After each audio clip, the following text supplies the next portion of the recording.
गौतम बुद्ध का जन्म हुआ था 563 ईसा पूर्व लुम्बिनी के वनों में, नेपाल के तराई क्षेत्र में लुम्बिनी वनों में गौतम बुद्ध का जन्म हुआ था। इनके बचपन का नाम था सिद्धार्थ गौतम। गौतम इनका गोत्रीय नाम था, गोत्रीय था गौतम। तो सिद्धार्थ गौतम, इनके पिता थे सुधोधन। सुधोधन जो हैं वो साक्य गणराज्य के राजा थे, गणराजा थे। साक्य गणराज्य की राजधानी थी कपिलवस्तु, तो यहीं के गणराजा थे सुधोधन। और माता थी महामाया। महामाया की मृत्यु सिद्धार्थ के जन्म के 7वें ही दिन हो गई थी, इसीलिए इनका पालन पोषण, सिद्धार्थ गौतम का पालन पोषण किया था इनकी मौसी प्रजापति गौतमी ने। सुधोधन की दोनों ही रानियां थी, महामाया भी और प्रजापति गौतमी भी। तो इनको जन्म दिया था महामाया ने और इनका पालन पोषण किया था प्रजापति गौतमी ने। जब सिद्धार्थ का जन्म हुआ था उसी समय सन्यासी ने भविष्यवाणी की थी कि ये बालक जो है वो या तो चक्रवर्ती राजा बनेगा, बहुत बड़ा शासक बनेगा, या फिर ये सन्यासी बनेगा। तो ये जो दूसरी बात थी, दूसरी भविष्यवाणी थी, इससे सुधोधन बहुत ही ज़्यादा परेशान हो गए थे।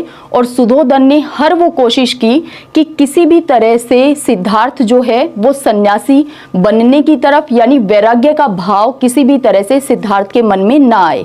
ये पूरी तरह से कोशिश की गई।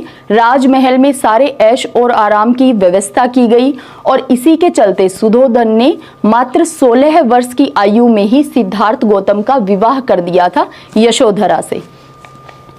यशोधरा से विवाह 16 वर्ष की आयु में। यशोधरा का और सिद्धार्थ गौतम का पुत्र था जिसका नाम था राहुल। यहाँ पे सुधोधन ने इतनी सारी कोशिश की, उसके बावजूद भी सिद्धार्थ गौतम ने 4 ऐसे दृश्य देखे जिनसे उनके मन में बहुत ज़्यादा वैराग्य का भाव आ गया था। तो वो 4 दृश्य बहुत इंपॉर्टेंट हैं। क्या क्या देखा था? एक वृद्ध व्यक्ति को देखा, एक बीमार व्यक्ति रोगी को देखा, एक मृत व्यक्ति को देखा और एक सन्यासी को देखा। जो ये 3 दृश्य थे, एक वृद्ध व्यक्ति, एक रोगी, एक मृत व्यक्ति, इनको देखने से सिद्धार्थ गौतम को बहुत ही ज़्यादा दुख, परेशानी ऐसी अनुभूति हुई थी, यानी बहुत ही ज़्यादा दुख, पीड़ा, इन सब की अनुभूति हुई। और जब सन्यासी को देखा उस समय में सन्यासी बहुत ही प्रसन्न चित्त मुद्रा में था, यानी सन्यासी जो है वो इस संसार की सारी मोह माया को त्याग चुका था, तो वो बहुत ही प्रसन्न था। तो ये देख करके, इन चारों ही दृश्यों को देख करके बुद्ध के मन में, यानी सिद्धार्थ गौतम के मन में, क्योंकि बुद्ध वो कहलाए थे ज्ञान प्राप्ति के बाद, तो सिद्धार्थ गौतम के मन में वैराग्य का भाव बहुत ही ज़्यादा प्रबल हो गया था, वैराग्य का भाव आया। और इसीलिए 29 वर्ष की आयु में जब सिद्धार्थ गौतम 29 ईयर ओल्ड थे, उस समय में उन्होंने अपना गृह त्याग दिया था।